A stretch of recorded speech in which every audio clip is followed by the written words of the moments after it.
Channel sharing tulus kekristenan, sharing ke-80 dengan topik kepada Dr. Yonatan Purnomo H. Tuhan ada dua.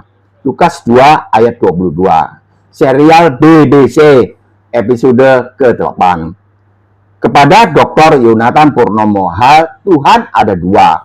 Lukas 2 ayat 22. Serial BBC episode ke-8. Salam Pak Yonatan. Salam damai sejahtera. Anda menyatakan bahwa gara-gara LAI telah salah menerjemahkan Lukas 2 ayat 22 sehingga menimbulkan pengertian konyol Tuhan itu ada dua.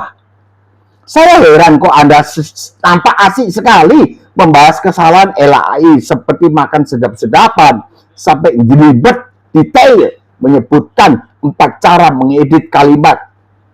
Kok sampai hati Anda mengatakan ada bidat yang mempengaruhi LAI? Dan secara implisit Anda menyebutkan bahwa saksi Yehova lah yang mempengaruhi LAI.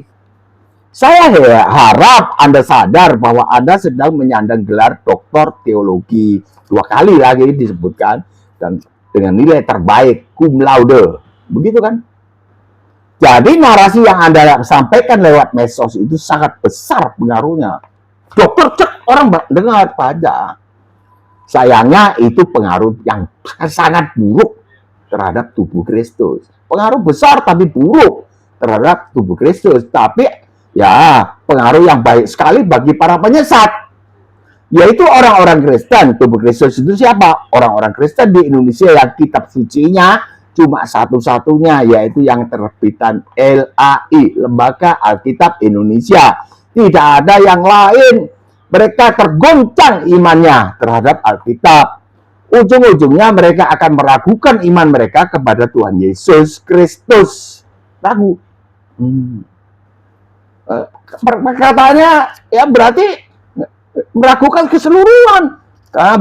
Anda mengatakan ada 6.577 kesalahan. Itu kan saya juga kaget. Saya cek satu-satu ini baru 8. Tidak ada apa-apanya. Ini bagaimana sih orang? Nah, di disclaimer kedua aja saya tidak bertujuan menyerang satu orang atau lembaga. Padahal Anda menyerang LAI. Demikian juga dampaknya atas orang-orang yang sedang mempertimbangkan akan menerima Tuhan Yesus Kristus sebagai juru selamat.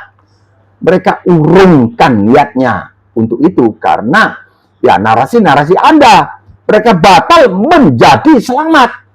Dan dampak buruk narasi Anda atas mereka yang memang tidak mau menerima Yesus Kristus sebagai juru selamat itu sudah binasa. Tidak mau menerima sudah binasa. Tapi dengan adanya narasi Anda, mereka merasa lebih diteguhkan kokoh, paten, tidak masuk surga, tidak bisa bertobat, masuk neraka. Itu dipatenkan untuk tidak mengikut Tuhan Yesus. Sadarlah akan hal ini, Bro Yonatan, sebab Anda seorang doktor. Narasi Anda memiliki pengaruh negatif yang kuat. Negatif, buatlah pengaruhnya yang positif. Bisa, Anda pintar sekali. Dan masih muda kan, baru 60. Ubahlah fokus Anda kepada mega project milik Allah. Mega proyek besar seluruh dunia. Ya, itu. Fokusnya ke situ, yaitu keselamatan jiwa-jiwa. Baik yang sudah Kristen, tetapi masih Kristen KTP. Banyak orang Kristen KTP. Kenapa kau menjadi Kristen? Kau selamat bagaimana? Iya, saya diampuni. Kenapa kau bisa diampuni? Orang-orang mati di atas kayu salib. Iya, dia mati lalu bangkit lagi. Kenapa orang mati dan bangkit? Apa hubungannya dengan kau? Nggak bisa jawab. Ini yang mesti ayolah Pak Yonatan. Diinjili, beritakan Injil, ini kurang. Tuaian banyak, tapi para penuai sedikit para penuainya. Itu kan. Pak Yesus kan sudah berkata begitu. Dan kepada mereka yang masih belum percaya, yang jumlahnya bisa mencapai 2.000, yaitu viewer Anda, sekali nonton video Anda, kalau pernah melihat, saya lihat 19.000 viewer, 4 hours, 4 jam saja. Kemarin suatu kesempatan emas bagi Anda melaksanakan perintah memberitakan Injil di Markus 16 ayat 15. Anda bisa turut ambil bagian di dalam mega project Allah yang sudah hampir jatuh tempo. proyeknya hampir jatuh tempo, artinya beliau akan datang kembali untuk mengevaluasi bagaimana, kok kerja apa, Yonatan, kok beliau kerja apa kok? Ya ini Tuhan, cuma 1 talenta, bahasa Inggrisku katanya itu orang Amerika, bahasa Inggrismu itu paling bawah, di bawah yang paling bawah, jelek.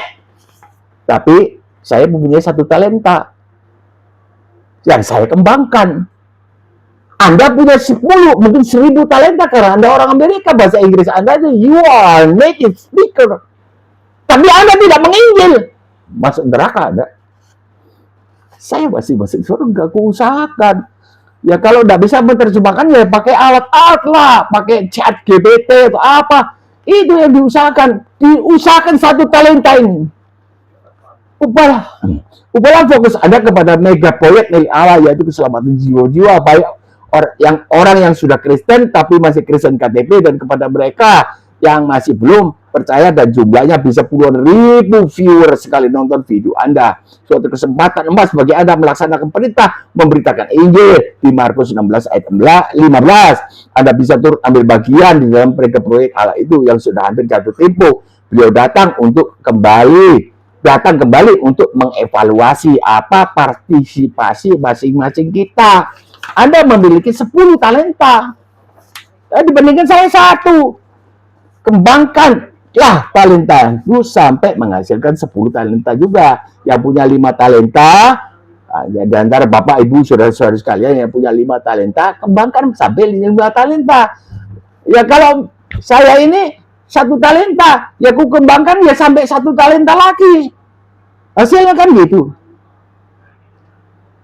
Bukan 1 talenta lalu dibenam. Aku nggak bisa apa-apa, benam aja terus tidur-tidur. Nah, itu hamba yang jahat dan malas. Yang ada di Matius 25 ayat 26.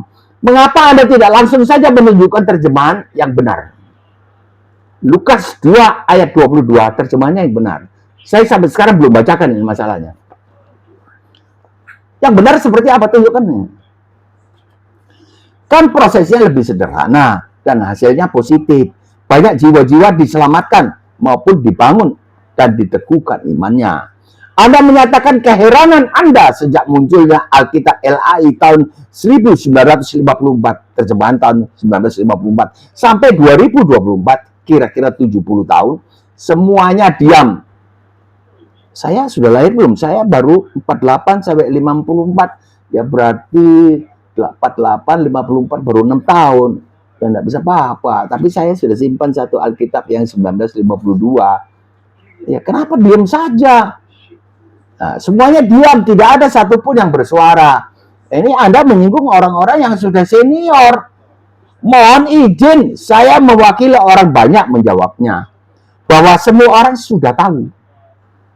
Ya, itu yang diserahkan kepada Tuhan itu adalah bayi laki-laki. Ini kan ceritanya Bunda Maria dengan Pak Yusuf, gitu. Bunda Maria itu harus mengadakan acara pentahiran karena habis melahirkan seorang anak laki-laki. Jadi beliau pergi diantar Pak Yusuf ke Yerusalem. Dibawalah bayi Yesus. Ini kan masalahnya. Sekalian dibawa. Nah, bayi Yesus diserahkan kepada Tuhan. Di situ ada acaranya. Dasarnya ada, nanti kita baca. Diserahkan.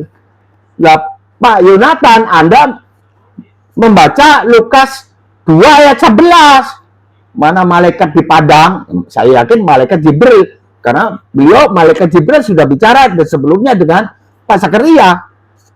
Itu kan papanya Yohanes Pembaptis. Beliau bicara dengan gembala di padang, bahwa telah lahir bagimu Yesus Kristus. Itu saya nggak bisa tepatnya. Yesus Kristus, juru selamat Tuhan di kota Daud. Anda pegang Tuhannya di situ, sehingga Anda berkesimpulan bahwa yang diserahkan ini Tuhan. Yesus itu Tuhan. Kok diserahkan kepada Tuhan? Itu. Anda teologinya bagaimana ya? Bisa dokter 2 kali. Apa jangan-jangan itu si siapa namanya dosen-dosennya juga nggak ngerti ya? Sorry ya, saya nggak yakin ya. Saya nggak yakin kalau dosen-dosen nggak ngerti. Kenapa Anda terlalu pintar atau bagaimana sampai salah mengertinya? Ya, yang diserahkan ini kan bayi sesuai dengan firman Tuhan di Keluaran. Kalau anak sulung laki-laki itu punya Tuhan, harus diserahkan begitu. Tapi Anda mengatakan bahwa ini Tuhan, jadi ya masa Tuhan diserahkan kepada Tuhan? Memangnya Tuhannya berapa? Itu kan, ini masalahnya ini. Jadi Tuhan ada 2. Semua orang sudah tahu bahwa yang diserahkan ini orang, anak laki-laki. Di dalamnya Tuhan. Di dalamnya Tuhan. Yaitu yang diserahkan kepada Tuhan itu adalah bayi laki-laki, bukan Tuhan laki-laki. Sebab Bunda Maria melahirkan bayi laki-laki, bukan melahirkan Tuhan laki-laki. Walaupun sampai sekarang banyak sekali kebingungan karena tidak tegasnya para pengkhotbah, para gembala, para pendeta, tidak tegasnya bahwa Bunda Maria melahirkan orang, bukan melahirkan Tuhan. Kalau gereja-gereja yang hanya seminggu sekali pergi ke gereja, kemudian seremonial dan khotbahnya ya pendetanya nggak sungguh juga, ya nggak tahu ya, nggak tegas, sehingga jemaat nggak tahu, imannya juga tidak kuat. Apalagi datanglah Anda mengatakan bahwa ada 6.577, wah tambah tewas ini, mual dia, mual, pindah agama. Anda ngerti mual tak? Bukan Tuhan laki-laki, sebab Bunda Maria melahirkan bayi laki-laki, bukan melahirkan Tuhan laki-laki. Hanya Anda yang tidak tahu. Semua orang tahu, makanya itu semua orang bukan. Tidak ada kesalahan LAI, tidak ada salah penerjemahan. Anda salah baca. Nanti mari saya buktikan itu. Saya buktikan. Kemudian bertanya-tanya keheranan, Anda nggak tahu? Jangan ngotot. Kenapa ya? Gitu, tanya pelan-pelan saja. Malu kalau gini, masa nggak malu? Masa nggak malu? Malu. Kalau saya malu besar. Karena titelku besar. Dokter 2 kali. Saya nggak akan malu karena orang bodoh, nggak bertitel. Itu kan. Baru siapa meninggikan diri, dia akan direndahkan. Baru siapa merendahkan diri, dia akan ditinggikan. Itu kan dalilnya. Ada salah fokus, bro Yonatan. Tujuan firman Tuhan Allah turun ke bumi. Pada mulanya adalah firman itu bersama dengan Allah. Firman itu adalah Allah. 14, Yohanes 1:14. Firman itu menjadi manusia. Firman menjadi manusia bukan hilang Tuhannya. Allahnya bukan hilang. Menjadi cuma dibungkus saja daging. Dulu tidak berdaging, sekarang berdaging. Roma 8 ayat 3. Anak Allah diutus di dalam daging. Ya dikandung dan dilahirkan oleh Santa Maria. Nggak bisa langsung dari surga langsung turun jadi Tuhan. Ini Yesus aku. Ya namanya bukan orang, bukan orang, bukan Pak Yesus, tapi jadian. Itulah sebabnya beliau harus disamakan dengan saudara-saudaranya. Jadi aku mendahului ini. Ada salah fokus, bro. Tujuan firman ke bumi itu adalah menjadi manusia bernama Yesus, Yohanes 1:14, bukan menjadi Tuhan. Itulah sebabnya beliau tidak pernah menyebut diri sebagai Tuhan. Karena banyak orang-orang menantang, mana Yesus itu Tuhan, menyebut dirinya sebagai Tuhan. Mana ada? Ada. Saya bilang, ada. Kalau mau tahu, ada satu. Kalau yang lain event, tapi kalau statement langsung tidak ada. Karena beliau datang untuk menjadi manusia, anak manusia. Beliau membahasakan dirinya sebagai anak manusia, bukan sebagai Tuhan. Akulah Tuhan. Tidak, tapi pernah, yaitu di Markus 2 ayat 10. Ketika ada orang luput diturunkan pakai tilam, pakai kain, 4 ujungnya dipegang oleh teman-temannya, 4 diturunkan di hadapan beliau dari atap rumah turunkan. Lalu Pak Yesus bersabda, Tuhan Yesus bersabda, repot. Karena di situ ada isinya di dalam konteks perikop itu bahwa beliau menyatakan dirinya Allah. Saya tidak berani mengatakan bahwa Pak Yesus kelihatannya, tapi dalamnya Tuhan Yesus. Beliau berkata, bersabda, dosamu, hai anakku, dosamu sudah diampuni. Markus 2. Dosamu sudah diampuni. Orang-orang Yahudi bilang, kenapa orang ini mengatakan begitu? Ini kan orang sakit. Orang sakit kok kamu bilang dosamu sudah diampuni, kan ada hubungannya. Kan kamu bikin gara-gara. Itu kalau orang Surabaya. Iya Pak, ya kan Jonathan kayaknya si wong Surabaya podo ae. Kenapa kau bilang begitu? Nah, tapi di ayat aslinya orang-orang Yahudi, kenapa orang ini mengatakan bahwa dia mengampuni, bukankah Allah hanya Allah yang berkuasa mengampuni dosa? Itu pikirannya orang. Tapi Tuhan Yesus, Tuhan mengerti apa yang dipikirkan orang. Juga sekarang apa yang dipikirkan saya dan Anda, Dr. Yonatan Purnomo. Apa yang Anda pikirkan? Apa motivasi Anda menyerang LAI? Tahu beliau. Mana lebih mudah? Mengatakan dosamu sudah diampuni, atau bangunlah, angkatlah tilammu, berjalanlah. Ini kalimat yang kedua, ini akan ada hubungannya dengan orang lumpuh. Ini yang diharapkan oleh para orang yang hadir di situ. Beliau bersabda itu, bangunlah, berjalanlah, angkatlah tilammu. Set diri orang lumpuh. Ini kan lebih cocok daripada mengucapkan anakku, dosamu sudah diampuni, kan ada hubungannya dengan orang lumpuh. Guru, itu maunya. Nah, mana lebih mudah? Tidak ada yang jawab. Coba Bapak Ibu saudara sekalian yang sudah pernah mendengar Pak Yonatan, mana yang lebih mudah? Tentu Anda lebih cerdas. Yang pernah mendengar videoku, tentu sudah tahu mana yang lebih mudah. Tentu sama saja, cuma ngomong, cuma ngucap. Itu mengucap saja, lebih gampang. Tetapi supaya kamu tahu bahwa aku memilih mengatakan yang pertama, itu ayat 10. Markus 2 ayat 10. Tetapi supaya kamu tahu bahwa aku ada penjelasanku, dilihat dari arti konteks kisah itu. Tetapi supaya kamu tahu bahwa aku memilih berkata kalimat yang pertama, dosamu sudah diampuni, supaya kamu tahu bahwa akulah Allah yang berkuasa mengampuni dosa. Itu dia. Jadi tekanannya pada Allah, keberadaan beliau sebagai Allah, bukan keberadaan beliau Yesus Kristus bisa berkuasa mengampuni dosa. Bukan. Itu terjemahan dari para teologi yang suruh banyak lah pendeta. Saya diem aja, ngaku orang awam. Tapi Pak Yonatan mesti mengerti soal teologi yang ini. Bukan cuma itu biblikalnya saja, kalimat ini. Padahal Anda juga tidak menguasai sepenuhnya kisah-kisah yang penting-penting. Di mana ada mayat, di situ berkerumun burung nasar. Apa artinya? Tolong terangkan. Ada ayat itu Pak? Kalau nggak tahu buka HP. Saya buka HP, aplikasi burung nasar, set keluar perjanjian baru. Nah, bukan menjadi Tuhan. Itulah sebabnya beliau tidak pernah menyebut diri sebagai Tuhan, melainkan sebagai anak manusia. Tapi kan ada terbukti. Markus 2 ayat 10 itu. Dan Yohanes 8 ayat 58, sebelum Abraham jadi, aku ada. Sebelum Abraham jadi, aku ada. Itu yang benar. Ada dua, ada lagi. Sebelum Abraham dijadikan, aku sudah ada. Ada juga terjemahan begitu. LAI.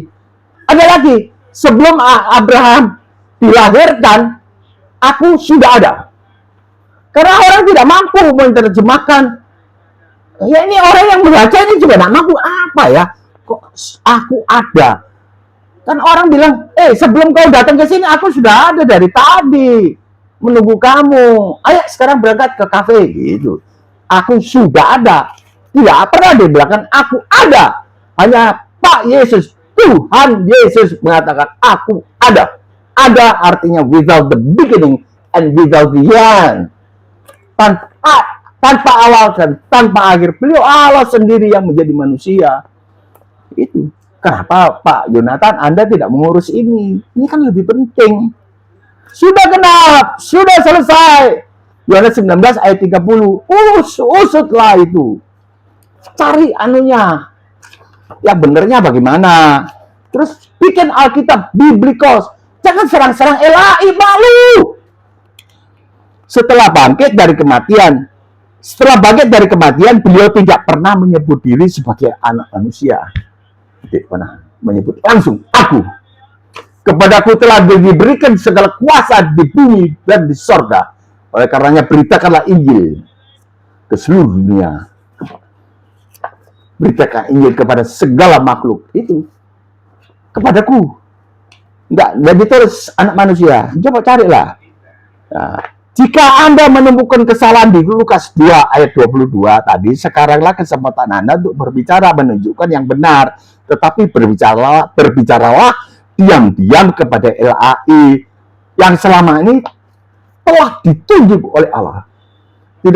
Tidak ada seorang pun menerima sesuatu kalau tidak diberikan oleh Allah dari atas. Tidak ada satu raja yang tidak diangkat oleh Allah. Pak Prabowo berapa kali mencalonkan diri, akhirnya diangkat jadi presiden. Iya, Allah yang mengangkatnya. Kenapa wakilnya begitu mudah? Allah yang mengangkatnya. Kenapa begitu? Nggak tahu. Kita mau tahu, tapi bisa tahu kita. Nggak tahu. Kalau bukan Allah yang mengangkat, tidak bisa. Jadi LAI itu diangkat oleh Allah. Itu siapa yang berdirinya? Saya tidak kenal. Satu orang pun, cuma saya lihat di Google bahwa pertama itu rumah-rumah sementara lah pakai seng-seng begitu, kasihan. Luar biasa. Sekarang dahsyat LAI percetakan. Luar biasa, pengeditan, pengepakan, kebanyakan wanita yang kerja di sana. Luar biasa. Kenapa kita tidak bantu? Ini kan membantu LAI berarti membantu tubuh Kristus kan? LAI kan bagian dari tubuh Kristus ini. Kalau ada salah, saya nggak yakin ada salah yang prinsipal. Misalnya ya yang aneh-aneh lah. Yesus tidak disalib, tidak ada. Tidak ditulis oleh Alkitab LAI. Kalau Alkitab LAI mengatakan begitu, ya memang mesti dirobak itu LAI. Yesus nggak disalib kok, tapi diangkat hidup-hidup. Nggak tahu kalau Alkitabnya biblikos begitu, memang ditulis begitu. Opa, begio. Oh ya sudah, bikin aja. Anda bertanggung jawab nanti di hadapan Sang Hakim Yesus Kristus. Nah, itu LAI yang ditunjuk. Kenapa nggak membantu? Ya toh? Daripada Anda membuat narasi yang sedikit gunanya, bahkan tidak ada manfaatnya sama sekali bagi siapa saja yang mengikuti narasi Anda. Tidak ada. Tidak ada. Saya sudah skip. Tapi ini episode yang 8 ini saya ikuti sampai habis. Ya, tapi Anda berbicara tidak ada yang bernilai. Tidak ada yang bernilai kehidupan kekal. Tidak ada. Anda telah begitu gencar menunjukkan kesalahan LAI sepertinya tanpa keraguan, tanpa perhitungan bahwa LAI belum tentu salah. Kan gitu, jangan ini. Gitu kan, orang ada terus kayak Tuhan atau kebalikannya, merasa pernah bersalah. Itu kan malu kalau kedapatan bersalah. Sudah 4 tidak salah. Saya sudah buktikan mengenai itu tantangan Tuhan Yesus atau Pak Yesus kepada murid-murid yang tinggal, karena ada sebagian besar murid-murid meninggalkan beliau. Karena beliau berkata, akulah roti hidup, aku roti dari surga, pada siapa makan ini, makan dagingku, dia akan mendapat hidup, mempunyai hidup yang kekal. Orang-orang tersinggung atau tidak bisa menerima perkataan yang keras, meninggalkan. Terus beliau tanya, apakah kamu mau pergi juga? Terjemahan lain bilang, apakah kamu tidak mau pergi juga? Ini Anda permasalahkan. Sebetulnya tidak ada masalah kan. Artinya saja, apakah Anda mau merespon video saya ini, Saudara Yonatan? Apakah Anda tidak mau merespon? Sama. Tidak mau dan mau sama. Isinya artinya tantangan dari Bagio Pramudito kepada Anda, Dr. Yonatan Purnomo. Gitu kan. Bodoh wong Jawa nih. Tantangan isinya. Jadi Anda membuktikan kesalahan ternyata tidak berbukti. Malu. Anda telah begitu gencar menunjukkan kesalahan LAI sepertinya tanpa keraguan dan tanpa perhitungan bahwa LAI belum tentu salah dan memang terbukti bahwa LAI tidak bersalah. Yang salah adalah Anda menginterpretasikan atau secara teologi Anda itu salah. Nanti kita baca, hal ini telah menjadi angin segar bagi mereka. Jadi narasi-narasi Anda yang salah itu angin segar bagi mereka yang sejak dari dahulu kala sebelum Anda muncul di medsos, mereka memang giat membuktikan bahwa Alkitab, kitab sucinya orang Kristen itu palsu. Mereka giat. Dengan adanya narasi Anda di medsos yang menyatakan bahwa Alkitab terbitan LAI mengandung 6.577 kesalahan yang menurut Anda tidak terbantahkan, padahal saya telah membantahnya, walaupun tidak cukup sampai 10. Saya sibuk dengan pemberitaan Injil. Ini berat sekali nih, mau bicara dengan Anda. Dan ini paling panjang, tetapi Anda tidak bisa memberi sanggahan. Tidak bisa tuh memberi sanggahan atas bantahan saya. Diam saja. Stopnya siapa? Suruh bicara. Atau Anda sendiri sempatkan. Kalau tidak, orang akan bilang, sampai begitu saja. Dr. Yonatan Purnomo, Anda dinilai seperti itu, lemah. Mereka bersorak-sorak karena dengan adanya narasi-narasi Anda, mereka dengan mudah menyeret anak-anak Tuhan yang lemah, membawa mereka ke dalam kebinasaan kekal. Mereka tidak punya pegangan. Ya, anak-anak Tuhan itu tidak punya pegangan. Karena dia mau pegangan Alkitab, bahwa Yesus Kristus menggantikan hukumanku apa? Tidak percaya. Karena Anda lebih hebat dari saya, namanya doktor. Saya bahagia. Mbah lagi, jangan-jangan dukun ini orang. Mbah itu artinya engkong, dah. Kakek itu. Kan gitu. Anda kan orang Jawa. Akibat narasi Anda yang menyatakan dan sepertinya sedang membuktikan bahwa Alkitab itu penuh kesalahan yang meragukan kebenarannya. Anda sedang menghancurkan fondasinya iman kekristenan. Dahsyat dampaknya lebih hebat daripada penghancuran gedung gereja secara fisik. Itu gerejanya dibakar. Itu cuma itu aja, satu gereja. Kalau ini seluruh gereja di Indonesia maupun di luar negeri, orang Indonesia yang di luar negeri juga mendengarkan, goncang imannya. Apa tidak gitu? Atau pelarangan ibadah gereja. Orang ibadah gereja sedang ibadah dilarang, dibubarkan. Ya cuma itu aja. Besoknya kan enggak lagi. Manuver Anda merupakan bahaya yang tidak kentara, tidak nampak. Tapi di mataku nampak. Dan ada lagi Albert Rumampuk. Itu yang paling tajam mata beliau. Sahabat ya. Albert. Pasti sword. Jenis kumpul dengan jenis. Saya nggak bisa kumpul dengan Anda, Pak Yonatan, karena Anda mereject saya. Berarti kita tidak satu jenis. Jenis terang dan jenis terang mesti kumpul.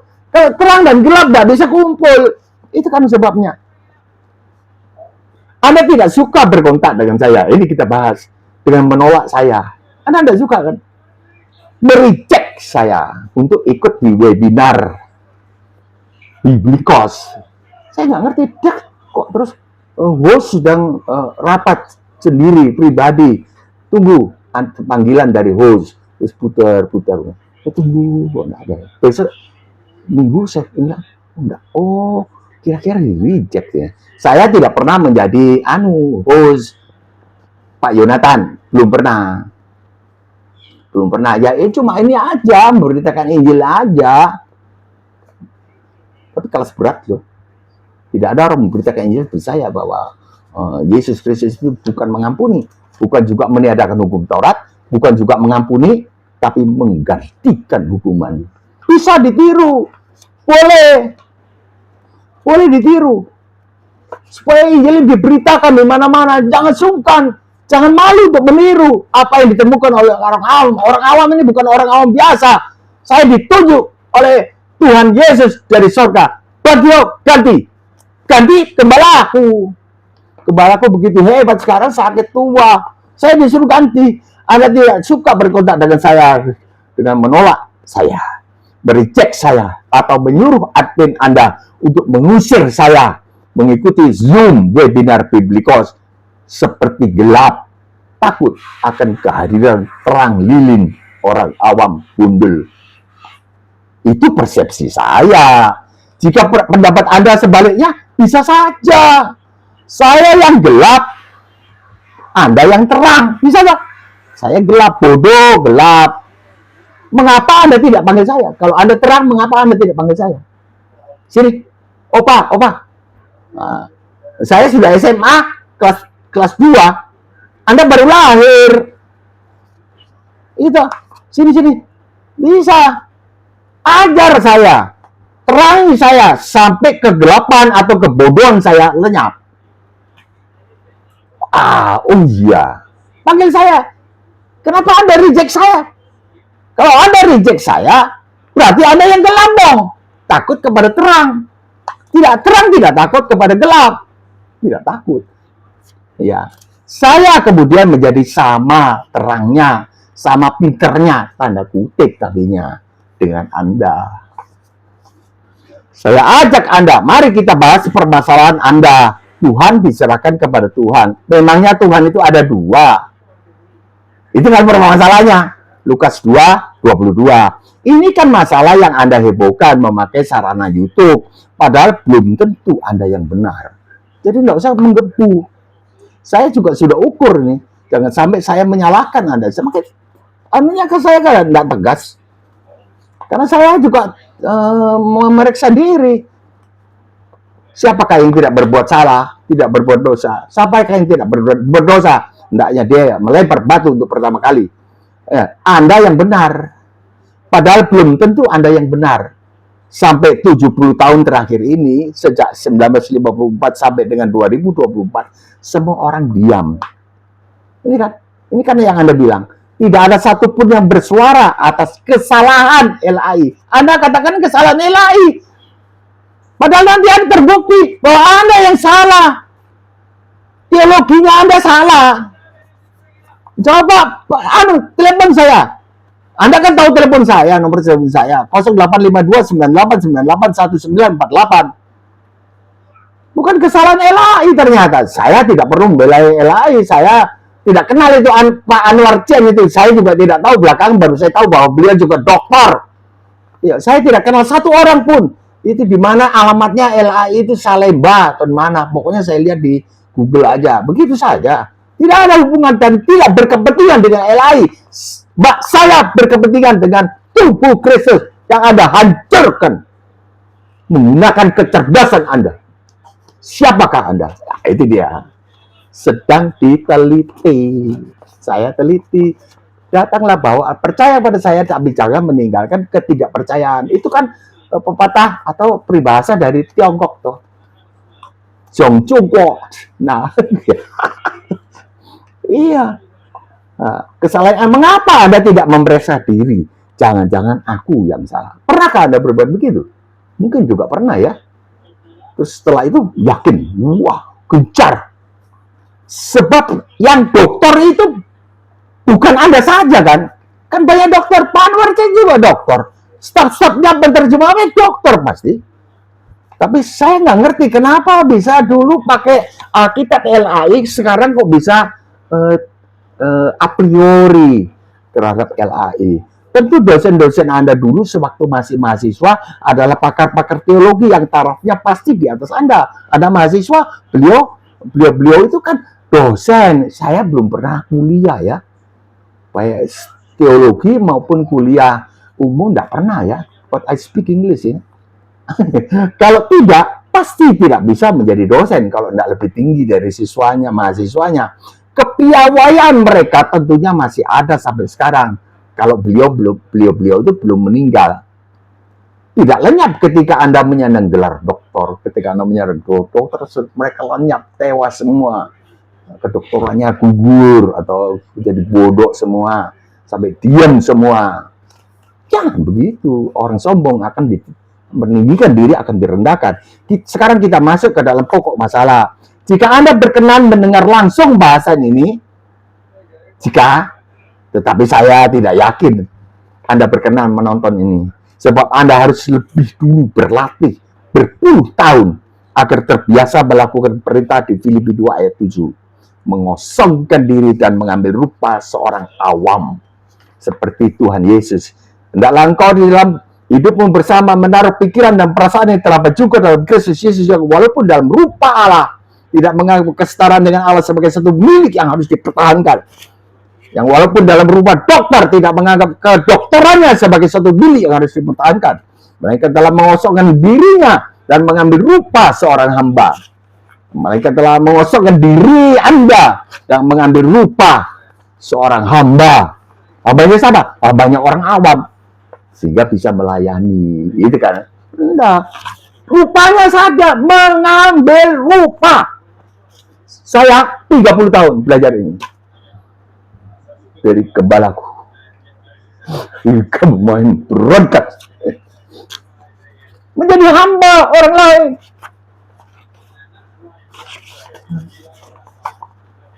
Sehingga Anda baru bisa mendengar ini. Orang awam gondol bodak. Mengapa saya tidak tulis PDT, Pendeta Bagio Pramudito Tejo Yuwono, MPH, apalagi. Tidak mau saya. Untuk apa mendapat seluruh dunia ini dipuji orang, padahal bohong kan? Tapi masuk neraka, tidak perlu. Lebih dulu berarti berpuluh tahun agar terbiasa melakukan perintah ini, mengosongkan diri dan mengambil rupa seorang awam. Gimana? Tapi dalamnya dokter, rupanya saja awam. Saya awam, rupanya saja awam, dalamnya juga awam. Tapi awam yang ditunjuk Tuhan loh. Ya, dan saya coba dengarkan aja narasi saya ini.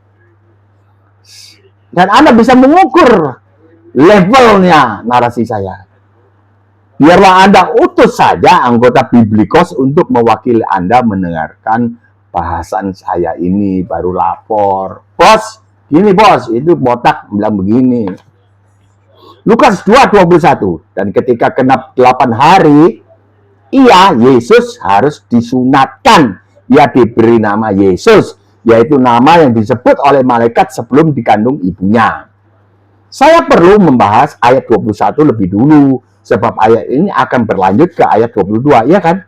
Yang Anda persoalkan itu. Yesus disunat tentu sebagai manusia. Sebagai manusia. Yesus disunat 8 hari. Manusia dong. Kalau sebagai Tuhan, tidak perlu disunat. Tidak perlu disunat. Bukan Tuhan. Juga sewaktu diserahkan kepada Tuhan di ayat 22. Jadi 8 hari itu diserahkan kepada Tuhan. Masa Tuhan? Yang bilang Tuhan kan Anda. Berdasarkan ayat Lukas 2 ayat 11. Anda salah.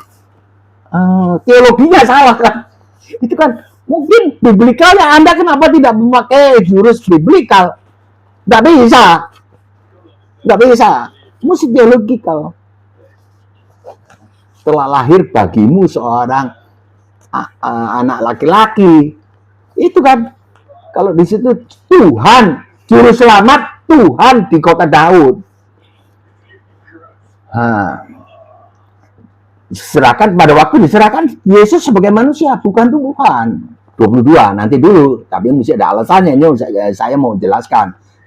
Saya dengar di dalam khotbah Anda di episode 8 bahwa Anda percaya akan Yesus yang adalah Allah yang sedang di dalam daging. Roma 8 ayat 3 itu. Sampai di sini kita memiliki pemahaman yang sama. Saya percaya sama. Cuma ada sesuatu yang itu yang Anda tonjolkan, itu sesuatu itulah. Itu yang menghambat sampai permata yang indah sekali ini tidak bisa muncul dari dalam diri Anda. Selanjutnya di ayat 21 ini jelas bahwa Yesus ini adalah Allah yang sedang menampil sebagai manusia. Ayat 21, Allah sedang menampil menjadi manusia sebagai bayi berumur 8 hari. Allah ini menampil sebagai manusia menjadi bayi, menampil sebagai bayi manusia 8 hari. Kalau manusia mau menampil sebagai Tuhan, ya lucu, tidak mungkin. Tuhan menjadi manusia itu artinya menampil saja selama 33 tahun. Beliau berdaging, lalu disunat. Lah kalau tidak berdaging, nggak bisa disunat. Itu kan logika. Tidak ditulis. Beliau ada dagingnya, jadi bisa disunat. Jadi beliau bertindak selaku manusia yang masih kanak-kanak, bayi. Ini adalah prioritas penampilan beliau. Prioritasnya, beliau bisa berubah menampil. Ya waktu menghadapi angin ribut itu, set, diam, tenanglah. Angin ribut terus langsung reda. Itu beliau menampilkan ketuhanannya.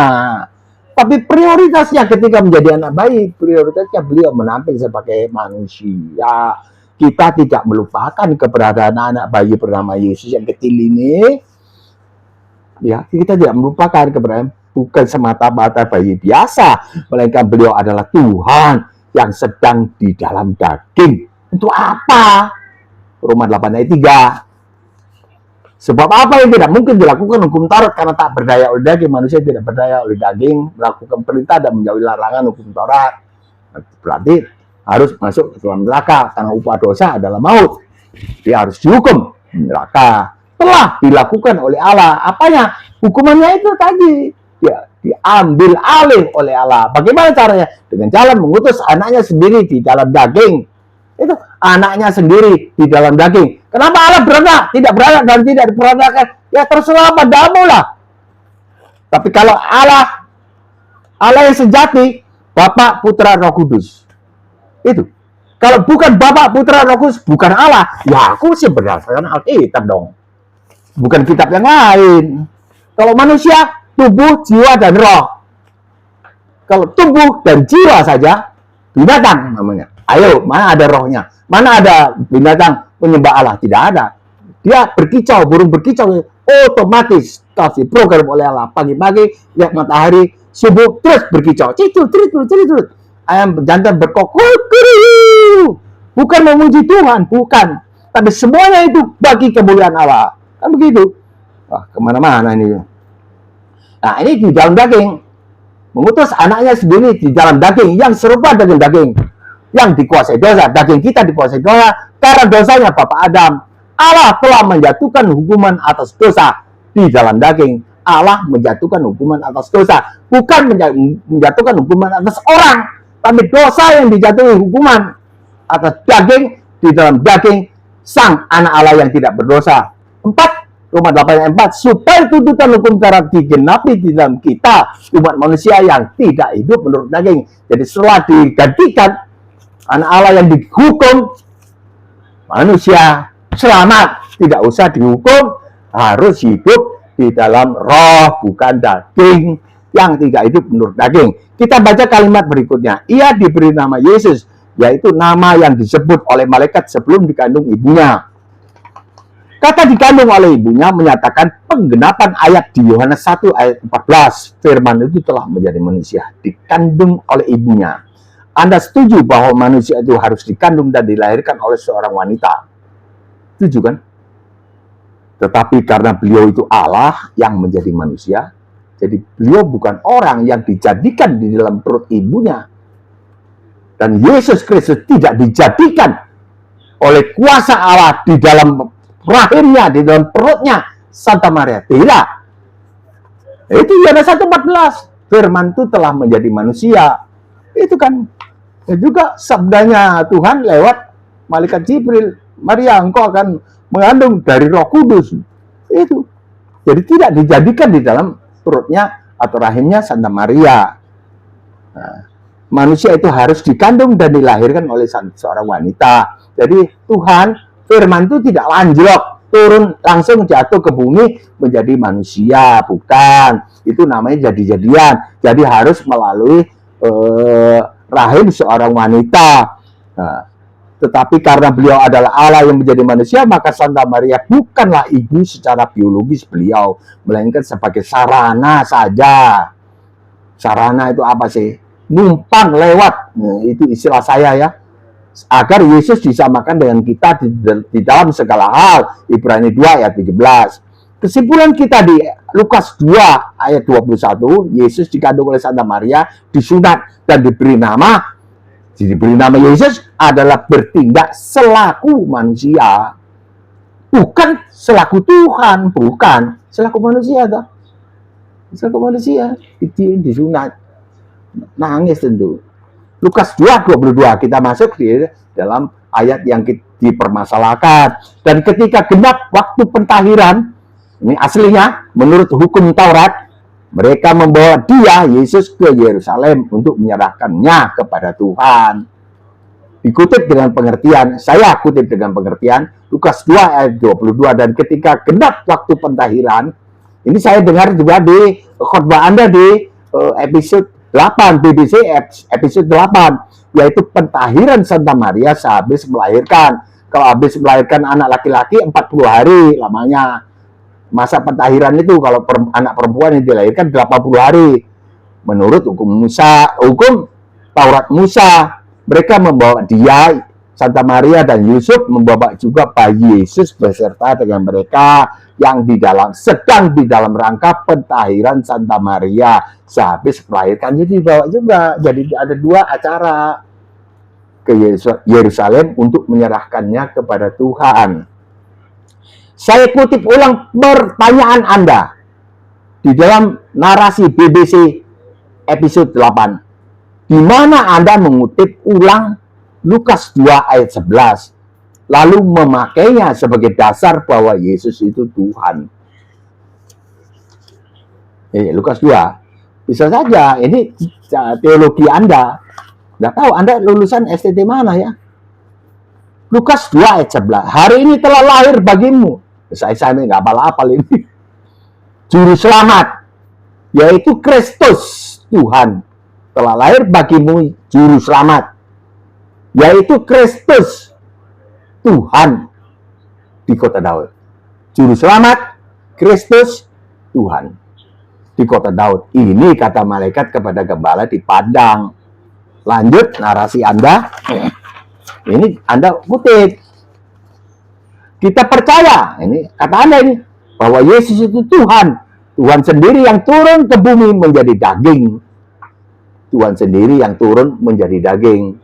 Oke lah, menjadi daging atau mengenakan daging atau di dalam daging seperti Roma 8 ayat 3. Selanjutnya ada kisah. Ini kata Anda. Setelah hari-hari pentahiran Maria selesai, hari-hari ini kalau anak laki 40 hari, Yesus yang adalah Tuhan itu diserahkan kepada Tuhan. Ini kisah yang, ya pengertian Anda, oke, saya terima sama. Kalau saya membaca ayat itu sama. Di footnote daripada Alkitab LAI ini, saya tidak tahu dari mana. Nah, menurut Anda hal itu kacau apa tidak, Bapak Ibu sekalian? Ini Anda berkata kepada siapa? Kepada viewer daripada YouTube Anda. Menurut Anda hal itu kacau apa tidak, Bapak Ibu sekalian? Bagaimana Tuhan yang satu itu diserahkan kepada Tuhan. Jadi berdasarkan Lukas 2 ayat 11 tadi, telah lahir bagimu apa tadi? Kristus Tuhan, juru selamat Tuhan di kota Daud. Tuhan itu perkataan Gabriel. Pernyataan Gabriel. Tuhannya itu bukan. Arti, tidak bisa dibilang itu Yesus Kristus Tuhan dilahirkan oleh Santa Maria. Tidak. Santa Maria tidak melahirkan Tuhan. Tuhan dilahirkan perempuan. Itu orang-orang seberang bilang, berarti Maria menyembah bayinya sendiri toh. Sembah-sembah.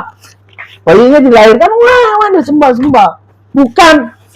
Yesus Kristus, Santa Maria melahirkan bayi. Seorang anak laki-laki, dan hendaklah engkau menamainya dia Yesus atau Immanuel. Itu kan, itu di Matius. Dua-dua aja, cuma dua itu saja, Matius dan Lukas. Nah, Terus Anda menanyakan, nah menurut Anda hal itu kalau kacau apa tidak? Bapak Ibu sekalian, bagaimana Tuhan yang satu itu diserahkan kepada Tuhan? Memangnya ada berapa Tuhan? Di sini ada Tuhan diserahkan, di sana ada Tuhan juga. Nah, ini kan orang seberang. Anda mungkin dulu dari seberang. Hal ini menjadi olok-olok bagi orang Kristen. Bukan Anda yang membuatnya menjadi olok-olok. Anda. Selanjutnya ada kisah setelah hari-hari pentahiran Maria selesai. Yesus yang adalah Tuhan. Karena dia bilang Yesus adalah Tuhan. Ya dah. Diserahkan kepada Tuhan. Cuma yang saya herankan, ini Anda ulangi di sini. Ini perkataan Anda adalah sejak munculnya Alkitab LAI tahun 1954. Nggak tahu awalnya munculnya apakah tahun 1954 itu, apakah sebelumnya tidak ada LAI. Saya tidak tahu. Sampai 2024 kira-kira 70 tahun semuanya diam. Tidak ada satupun yang bersuara. Nah, nanti kita bahas. Itu Anda kayaknya begitu. Ayo kita buka Alkitab kita. Nah, ini Anda berkata begitu. Terjemahan lama TL 1954, TB1 terjemahan baru 1 1974, TB2 2023. Sudah 70 tahun salah. Mengapa semua orang Kristen diam? Ini ajaran yang konyol. Ini bukan ajaran Kristen. Anda bilang begitu. Saya heran. Padahal Anda yang salah. Saya berani bilang. Nanti kita buktikan. Orang Kristen yang percaya bahwa Tuhan itu Esa, kok bisa-bisanya? Ini perkataan Anda lagi. Orang Kristen yang percaya bahwa Tuhan itu Esa, itu kan diulang di ulangan sama sabdanya Tuhan Yesus. Waktu itu bahwa Tuhan itu Esa. Kok bisa-bisanya diterjemahkan? Diterjemahkan LAI. Diterjemahkan. Yesus itu Tuhan yang diserahkan kepada Tuhan. Jadi LAI yang salah. Kenapa sih Anda kok antipati sama LAI? Kenapa, Pak Yonatan? Ada apa? Ini sedang diteropong.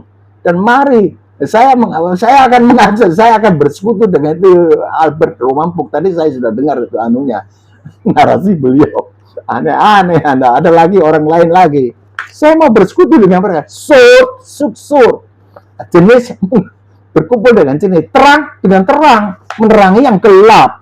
Wahyu 22, 18, 19. Terkutuklah orang yang menambah atau mengurangi firman Tuhan. Anda mengutipkan ini. Terus, berikutnya, ucapan Anda baca sendiri dan mulai renungkan sendiri. Ini ucapan Anda.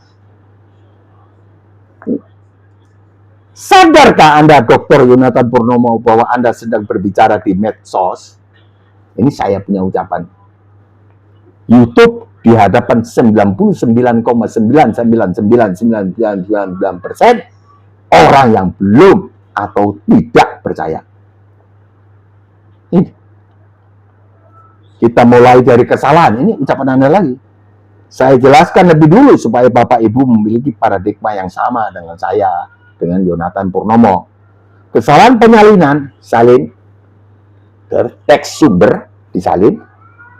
Kemudian kesalahan penerjemahan Alkitab dari teks yang salinan diterjemahkan. Kalau membaca terjemahan dalam bahasa Makassar kacau. Artinya berubah. Nah, saya mau apa? Nggak bisa apa-apa. Nah, kalau menerangkan kepada orang Makassar, maka itu saya selalu selipkan kata-kata bahasa Makassar yang tepat sama dengan yang bahasa Indonesia. Banyak yang salah, artinya melenceng. Istri saya kewalahan. Saya desak kewalahan dia. Kesalahan penyalinan dari teks sumber dan kesalahan penerjemahan. Itu ada dua kemungkinan. Ini perkataannya Anda sendiri kan. Saya salin tepat. Omong tulis. Mestinya pakai software. Saya nggak punya software itu. Oh, pakai manual saja. Menyalin sumber yang banyak sekali.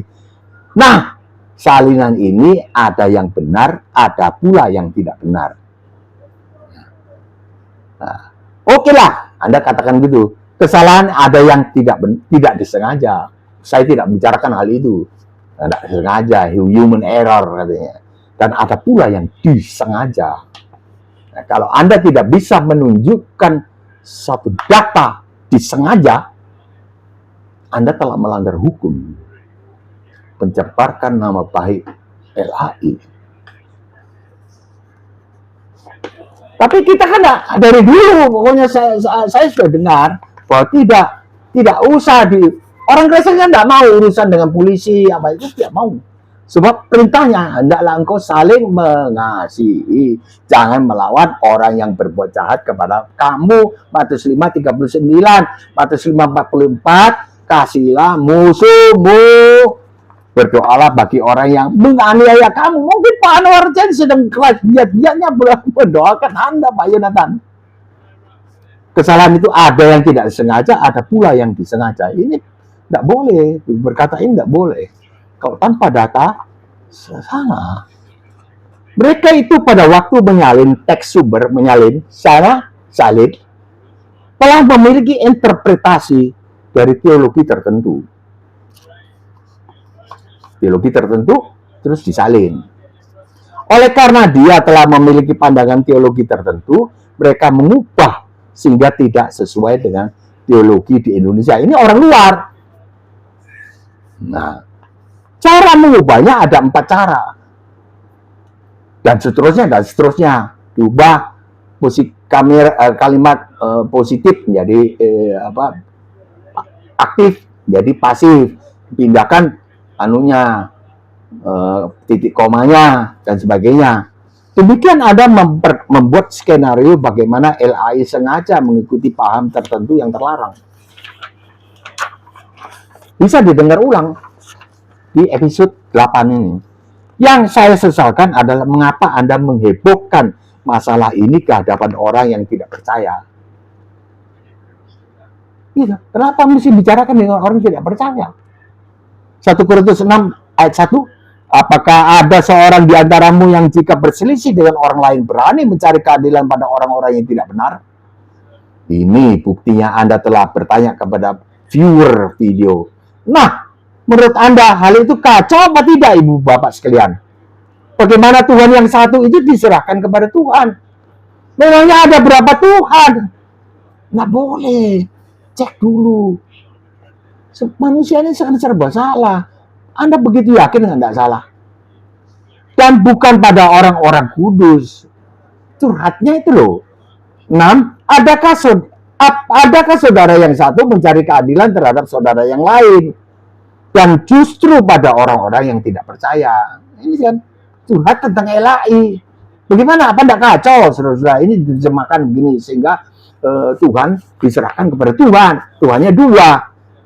Adanya saja perkara yang seorang terhadap yang lain telah merupakan kekalahan bagi kamu. Ini tulisannya Rasul Paulus.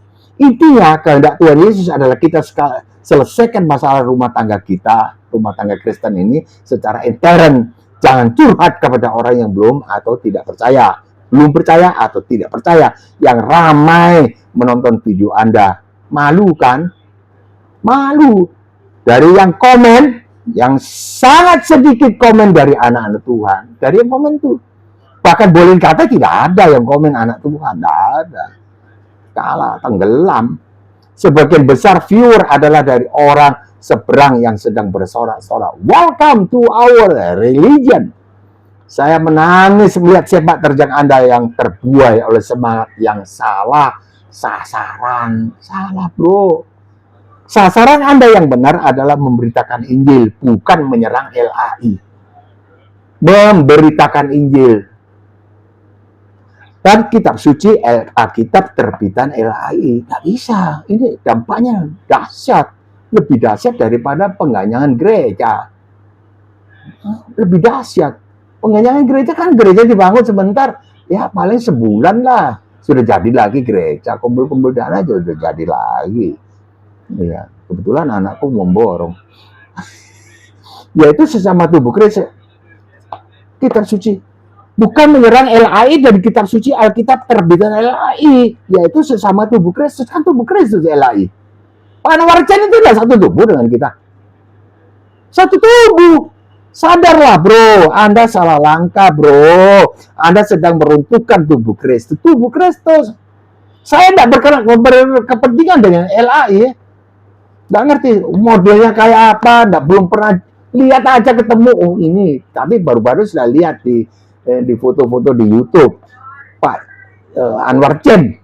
Walaupun demikian, Tuhan Yesus sanggup membela tubuh beliau dengan cara beliau. Anda mengerti akan kalimat saya terakhir ini kan? Mengerti kan? Itu. Saulus menganiaya jemaat. Tuhan Yesus punya cara sendiri. Tangkap.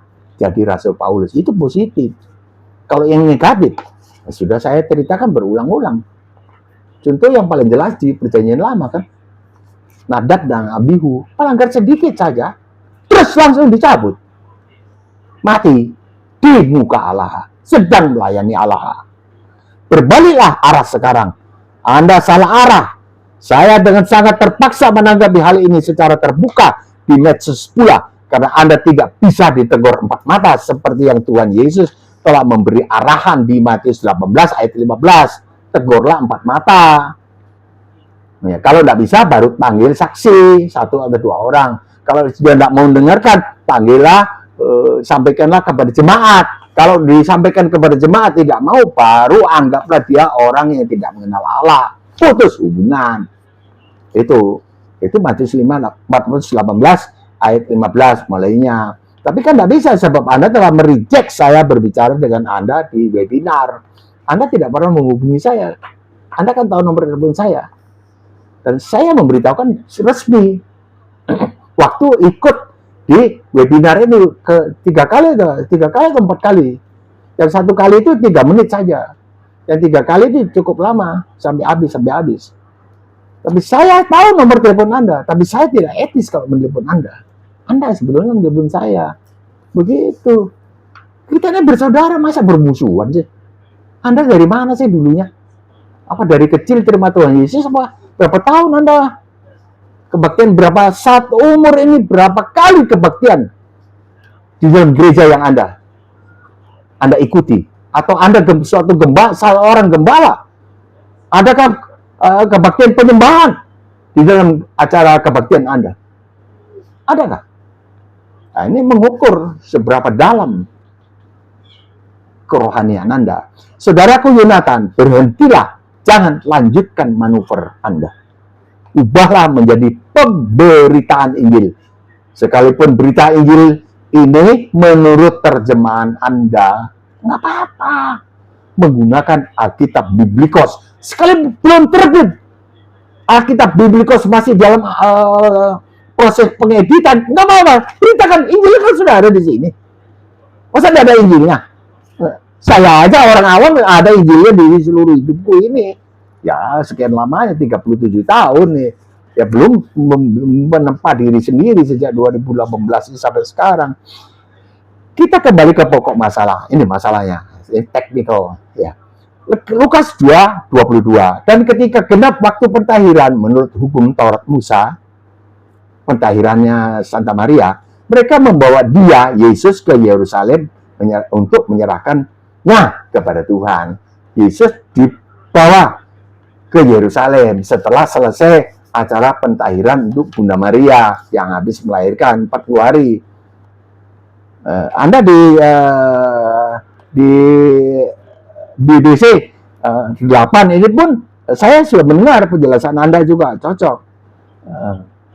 Kalau enggak bisa beli kambing, ya ada 2 tekukur, sepasang burung tekukur atau 2 ekor anak burung merpati yang dibawa.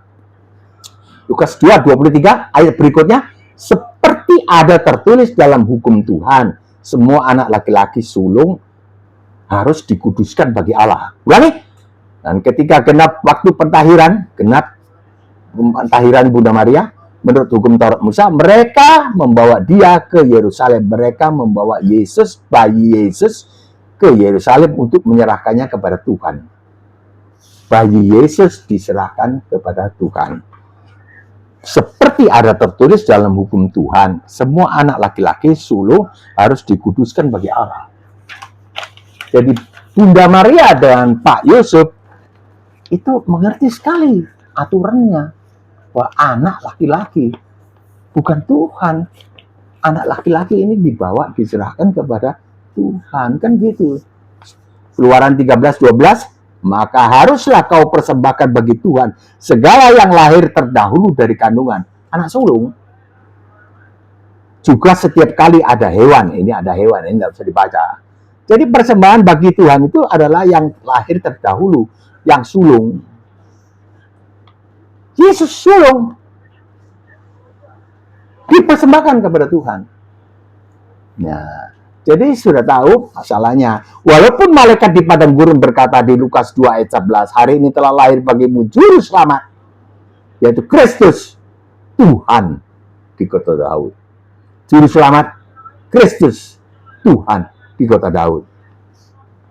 Inilah saatnya Allah mengenakan daging itu menampilkan diri sebagai bayi laki-laki bernama Yesus berumur 8 hari.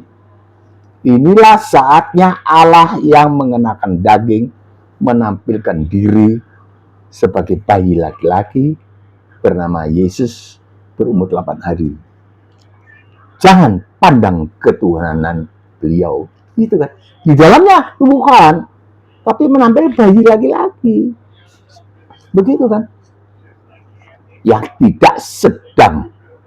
Jangan pandang ketuhanan beliau yang tidak sedang diprioritaskan, ditampilkan. Ini kan tidak mau ditampilkan. Menampilkan bayi kecil. Bukan Tuhan.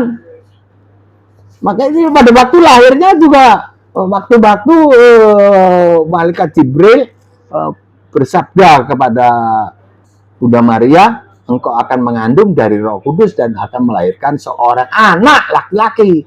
Hendaklah engkau menamai dia Yesus. Di percemahan lain yang di Lukas kalau salah, hendaklah engkau menamai Immanuel. Itu kan.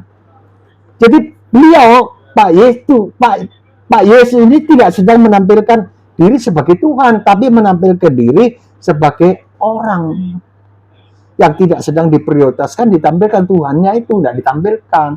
Kalau mau ditampilkan bisa. Itu apa contohnya? Itu mendiamkan lautan. Itu sebab inilah waktunya beliau menampil menjadi manusia. Allah menjadi firman menjadi manusia. Itu kan. Ya, ucapannya malaikat Jibril, telah lahir bagimu juru selamat Kristus Tuhan. Maksudnya kan Tuhan jadi orang. Tuhan jadi bayi yang dilahirkan ini. Kan maksudnya begitu. Itu teologika. Apakah dari Alkitab Biblikos kemudian ada ketegasannya? Ya tolonglah informasikan kepada kami sebelum aku meninggal. Saya kepingin lihat bagaimana sih. Karena Anda begitu yakin dibangkitkan. Yesus sebagai manusia dibangkitkan. Kalau sebagai Tuhan membangkitkan diri sendiri. Dua-dua benar. Nah, sebab inilah waktunya beliau menampil menjadi manusia. Nampil. Sejak dilahirkan, itu loh. Engkau akan melahirkan seorang anak laki-laki dan engkau menamainya Yesus. Itu. Orang dilahirkan, kemudian besar, enggak berubah. Orang terus. Prioritasnya orang. Prioritasnya. Bisa mendiamkan, menentangkan angin ribut. Mujizat. Mau orang buta pegang jet. Melek. Bukan orang. Tuhannya dimunculkan. Kan dua kodratnya beliau. Dilahirkan, kemudian besar, disalibkan. Orang. Maka itu waktu berseru-seru, Eloi, lama sabachthani. Orang. Berstatus orang. Orang berseru kepada Allah. Menggantikan umat manusia. Jadi orang yang mau digantikan oleh beliau di atas kayu salib berseru-seru, tidak usah di dunia ini sekarang ini tidak usah berseru-seru keras-keras. Wow, haleluya. Tidak usah bisi-bisi. Abah. Itu menurut saya. Tidak usah digerocok. Tapi tidak berbelas kasihan. Itu lain lagi. Disalibkan, menggantikan kita sekalian. Orang. Tidak mungkin kita digantikan oleh Tuhan. Salah. Orang diganti oleh orang. Itu namanya kurban. Tidak salah disalahkan, ya Yesus Kristus itu. Sampai masuk kubur, dikapani. Tuhannya Oten, orang Kristen dikapani. Orang. Prioritasnya ada orang. Waktu di dalam kuburan hari ketiga, itu terjadi transisi antara orang Pak Yesus menjadi Tuhan Yesus kembali. Gitu kan. Yohanes 10 ayat 18. Aku berkuasa menyerahkan nyawaku di atas kayu salib, sudah genap. Lalu penundukan kepala dan menyerahkan nyawanya. Yohanes 19:30. Aku berkuasa mengambilnya kembali. Hidup kembali, membangkitkan dirinya sendiri. Dipandang dari Pak Yesus, beliau dibangkitkan. Kan gitu. Ya teologi, kalau lihat teologi apa? Kamu sih ceritanya ada. Nah, Yesus bertindak sejak dilahirkan, disalibkan, dikuburkan. Yesus bertindak selaku manusia dalam rangka misi menjadi manusia selama 33 tahun saja, guna menggantikan umat manusia menjalani hukuman mereka, menggantikan hukuman kita. Padahal pada waktu itu kita belum lahir. Kita kan belum lahir 1993 tahun yang lampau. Berapa? 1991, 2024 kurang 33. 1991 tahun yang lampau terjadi itu. Sudah kedap, kita belum lahir. Orang tua kita, nenek moyang kita belum ketemu. Nenek moyangnya Mbak ini dari mana? Apakah dari Tiongkok, kemudian ke Indonesia, ke Pulau Madura di situ, terus kemudian ketemu dengan orang Madura di sana, tadi orang Madura, bapakku. Banyak orang sih nama Madura, bapakku jadi Madura. Ya nggak tahu kita, tapi hukuman kita sudah dijalani oleh beliau, itu maksudnya. Jadi 33 tahun saja, guna menggantikan umat manusia menjalani hukuman mereka, supaya manusia tidak usah menjalani hukuman akibat dosa-dosa mereka. Kita nggak usah. Apakah Anda orang berdosa? Bukan. Sudah digantikan status. Bukan. Bukan orang berdosa. Matius 5:17. Nanti pada saat di dalam kubur itulah masa transisi antara Yesus sebagai manusia dibangkitkan kembali kepada kodrat semula, yaitu Yesus sebagai Tuhan atau Allah membangkitkan diri. Itu kan di dan mengambil nyawa beliau kembali. Yohanes 10:18. Aku berkuasa menyerahkan nyawaku, aku berkuasa pula mengambilnya kembali. Saat bangkit dari kematian, beliau mengenakan tubuh kemuliaan yang dapat tembus dinding tembok. Yohanes 20 ayat 19. Sampai kembali ke sorga. Dan 10 hari kemudian tiba hari Pantekosta, beliau mencurahkan Roh Kudus yang sekarang bekerja meyakinkan kebenaran, dosa, penghakiman. Yohanes 16 ayat 7. Mengenai baptisan Roh Kudus, ya nggak tahu ya, istriku sudah tahun 80, tahun 79 terima Tuhan Yesus, 80 dibaptis Roh Kudus. Jadi kalau Pak Tong mencela-cela, sebab istriku orang jujur ya, orang tulus ya, tidak kepingin dipuji, tulus sekali.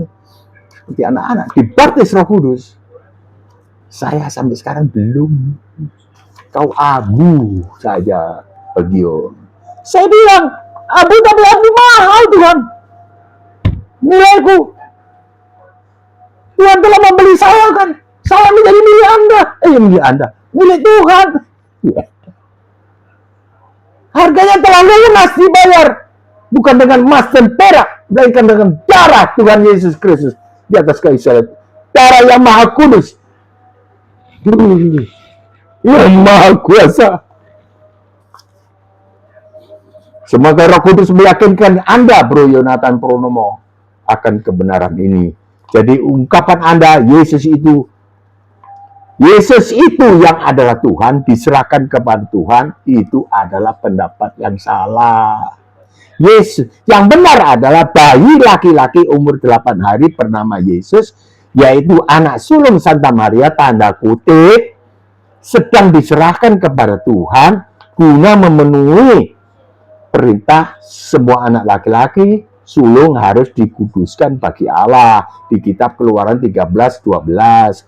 Maka haruslah kau mempersembahkan bagi Tuhan segala yang lahir terdahulu dari kandungan. Juga setiap kali ada hewan yang kau punyai beranak, pertama kali anak jantan yang sulung adalah bagi Tuhan.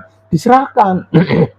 Sampai di sini dulu, saya mohon pamit undur diri. Terima kasih banyak kepada Pak Yonatan Purnomo, Dr. Yonatan Purnomo atas perhatian Anda terhadap teguran saya. Ini teguran, ya, karena sifatnya teguran, ya, exhortation lah, penyemangat lah. Untuk apa kasihan? Kasihan bersembunyi tak ada gunanya. Lebih baik teguran yang nyata-nyata masih lebih berguna daripada kasihan tersembunyi. Ya, saya tidak minta maaf karena saya tidak berbuat dosa. Kalau saya cerdak, saya telah menista Anda, saya pasti telepon Anda. Misal, minta maaf, tidak mengulangi lagi. Tapi saya selama bicara saya tidak melanggar itu, tidak melanggar etika itu, dan tidak melanggar hukum Tuhan. Kiranya turunlah segala berkat rohani dan jasmani kepada Dr. Yonatan Purnomo serta tim Biblikos, serta ekonomi berkecukupan, di mana-mana selamat, di jalanan di mana ya selamat, di darat, di udara, di laut, di mana-mana selamat, berpapasan dengan mobil, dengan gunung, dengan apa saja selamat. Ya Tuhan, terima kasih Tuhan Yesus, bukakan ya Tuhan, bukakan firman Tuhan kepada Pak Yonatan Purnomo ini, dan ya berbicaralah kepadanya langsung, memberitakan Injil lebih utama daripada ya ada masalah yang harus dikembor-kemborkan ke hadapan umum kepada orang yang tidak percaya. Itu salah, melanggar. Tuhan sendiri yang berbicara kepada Pak Dr. Yonatan Purnomo dan memberkati seluruh staf tim Biblikos ya, dan kiranya ini Alkitab ini bisa diterbitkan ya Tuhan dengan segera. Tuhan memberi hikmat akal budi dalam pengeditannya juga. Dalam nama Tuhan Yesus Kristus. Amin. Kiranya jika berkenan, tekanlah subscribe. Jikalau suka, tekanlah like, jempol ke atas, atau bagikanlah video ini kepada saudara-saudara atau keluarga. Ya, buatlah komentar yang dahsyat, koreksi Mbak, atau apresiasi Mbak. Sampai di sini dulu. Sampai jumpa besok di lain topik. Shalom, insya Allah.